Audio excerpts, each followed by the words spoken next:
Thug Rose! Hello everyone and welcome to Johnny K Picks. This is going to be my video where I break down the fights for the upcoming UFC event, which is UFC Vegas 42, Holloway versus Rodriguez. First things first, if you haven't already, please go ahead and hit that like and subscribe button for me. And don't forget to turn on those notifications so you don't miss out on any of my content. Also, be on the lookout for my video that I'll post later this week where I break down the bets that I'll be placing for UFC Vegas 42. Okay, so before I get into my predictions for UFC Vegas 42, I'm going to quickly recap my picks from UFC 268, Usman versus Covington. So overall, I went 5-0. I picked Gaethje, Burgos by decision, Vera, Thug Rose by decision, and Usman by decision, all correctly. First off, I just want to say this was a really, really good card. Every fight was amazing. There was always something good about every fight. There wasn't any trash can fights. Even the Chris Barnett-Vellante fight, that was even good. The Gaethje-Chandler fight won fight of the night, and honestly, I think the Burgos-Billy Q fight should have also won fight of the night because, like I said, both those fights were great. And Vera's front kick to knock out Edgar was kind of a shock to me. Edgar was looking good early on. I thought he might have ended up getting the decision win if it went to the judges' scorecards. And here we go, the controversy of the night. Thug Rose beating Weili. Now, I know a lot of people picked Weili, and I'm sure a lot of people bet her as well. But I'll give you my honest opinion. I did bet Thug Rose. I don't want to come off as a little biased, but I did have Thug Rose winning 48-47. And I know one of the judges' scorecards was 49-46, which that was a little bit of a stretch because I don't think Rose won 4 rounds, but I definitely had her winning 3 rounds. So to me, the right fighter won that fight. And Usman defends his belt again, of course. That's a no-brainer. Covington, he did look good in the 4th and 5th round, I'll give him that. But there was no chance he was going to win. Usman was better on the ground. He was better on his feet, better striking. To me, that was going to be an easy win. And I honestly don't see anyone that can beat Usman right now. Maybe Chimaev, maybe, but that's a lot of hype right now. He's like 3 or 4 fights away from even thinking about getting a title shot. So I don't even know if those two are going to fight, but that would be a really good fight. Okay, so let's get to my picks and predictions for UFC Vegas 42, Holloway versus Rodriguez. So the first fight I'm going to break down is Song Yadong versus Julio Arce. Yadong is 17-5-1, 23 years old, 5'8" with a 67-inch reach.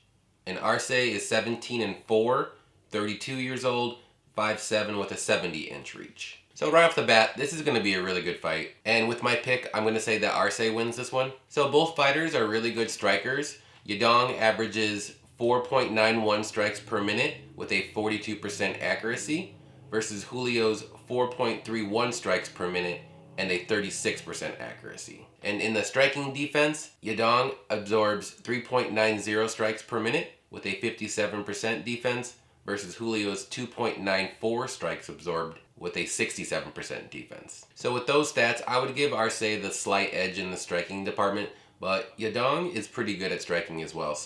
And I do think this fight is going to play out on the feet. It's going to be a striker's delight, if you will. But for whatever reason, if the fight does go to the mat, Yadong has a 60% takedown defense. So I think if Arce wants to get the fight to the mat, or if he gets in trouble, I really think he could take down Yadong whenever he wants to. And another thing to note here, this is Arce's first fight at 135. He used to fight at 145. So he's used to the bigger fighters, and I think he's going to be the bigger fighter in this fight now. So I don't think that Julio is going to finish Yadong.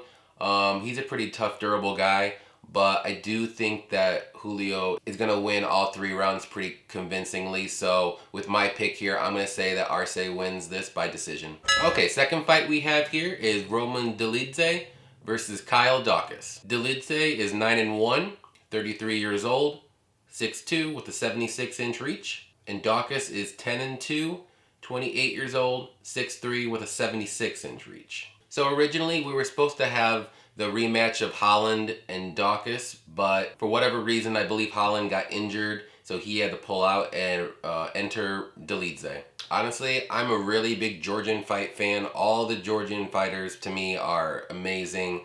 Dolidze is another one of those guys. He's very interesting. The only thing with him I kind of dislike a little bit is his fight IQ. Nevertheless, I think I'm gonna lean towards Dolidze to win this one. Dolidze averages 2.36 strikes per minute with a 48% accuracy versus Daukaus's 3.19 strikes per minute and a 53% accuracy. And striking defense, Dolidze absorbs 1.40 strikes with a 64% defense versus Daukaus's 2.61 strikes absorbed with a 40% defense. So as you see right there, Dolidze does have the better stats in the striking and the striking defense. And I also feel like he does have the more power in his hands. But Daukaus' game is grappling and submission. If this fight does get to the mat, both know what to do. Dolidze is pretty good on the ground as well. But if I was him, I would totally keep this on the feet. I wouldn't try to go on the ground with him at all and just strike with him. The only thing about that as well is Dolidze's takedown defense is not good at all. And it's only at 37%. So I do think Daukaus can get Roman down. And if that does happen, it's a little dicey. But like I said, I do think Dolidze's best path for victory is to keep it on his feet, strike with Daukaus, and maybe he'll get the knockout here. I think this fight's going to be a hard-fought fight, but in the end, I do think Dolidze is going to catch Daukaus, so I'm going to say that Dolidze wins this by knockout. Okay, moving on up the card, we have Felicia Spencer versus Lee Letson. Spencer is 8-3, 30 years old, 5'6", with a 68-inch reach, and Letson is 5-1, 29 years old, 5'7", with a 71-inch reach. So we have a rare women's featherweight fight here. I'm going to be honest, I'm still not exactly sure why the UFC has a women's featherweight. Also, I still don't understand why the UFC can't find any more featherweights. To me, there's only like 4, maybe 5 featherweights right now, and there's a belt for it. So that's kind of weird, but I digress. I'm going to say that Spencer is going to win this one. Spencer averages 3.05 strikes per minute with a 44% accuracy versus Letson's 4.87 strikes per minute and a 40% accuracy. Defense-wise, Spencer does absorb 5.32 strikes per minute with a 44% defense versus Letson's 3.80 strikes absorbed. You also have to remember, Spencer's fought the better competition. She's fought Nunes and Dumont. I will say that both are good strikers, but actually I would give the edge in striking to Spencer. I just think that she's the better overall fighter here, and she's more active, which is always my little bugaboo. Letson hasn't fought in almost 3 years. So yeah, that alone should tell you who you should pick right there. Like I said, she might not be the best featherweight right now, but she's gonna win this fight. I don't think that Spencer's gonna finish Letson, so I'm gonna say that Spencer wins this by decision.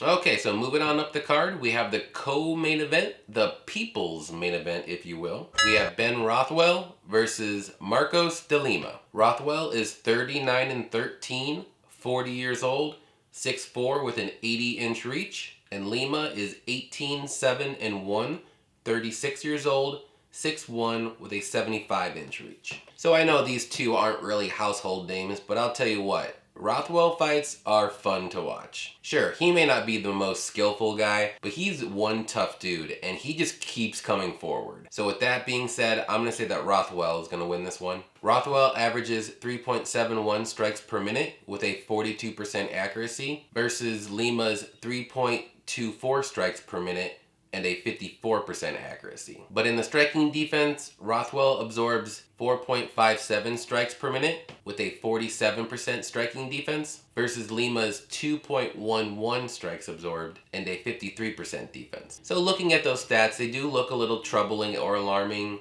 for Rothwell. You never want to see a fighter to have a negative differential with strikes and strikes absorbed. But as I said, Rothwell is a tough guy. He'll take a couple punches to give one of his. So don't worry about his chin. So with most heavyweight fights, I do see this fight playing out on the feet. But if there is a rare takedown, it's probably going to be coming from the Lima side, who averages about 1 takedown per 15 minutes and a 66% takedown accuracy. So I do think if Lima wants to try to go to a wrestle heavy game plan, I think he can get Rothwell down.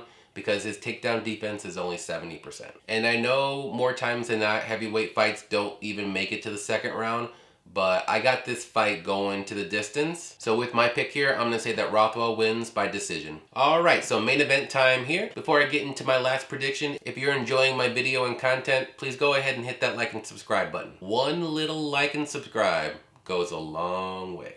Alright, so we have Max Holloway versus Yair Rodriguez. Holloway is 22-6, 29 years old, 5'11" with a 69-inch reach. And Rodriguez is 13-2, 29 years old, 5'11" with a 71-inch reach. So we have a top featherweight matchup right here. And yes, I have Holloway to win this one. Holloway averages 7.26 strikes per minute with a 46% accuracy versus Rodriguez's 4.33 strikes per minute and a 45% accuracy. And in the striking defense department, Holloway absorbs 4.58 strikes per minute with a 60% defense versus Rodriguez's 3.13 strikes absorbed with a 57% defense. So we all know that Holloway is a really, really good striker. And yes, he is the better striker in this matchup. But I gotta say, Rodriguez is no slouch here. And he has a really good striking defense as well. I do think it would be a good idea for Rodriguez to mix in some takedowns if he can get Holloway down. Rodriguez does average a little under 1 takedown per 15 minutes with a 29% takedown accuracy. So I know that doesn't sound too good if he wants to try to do that.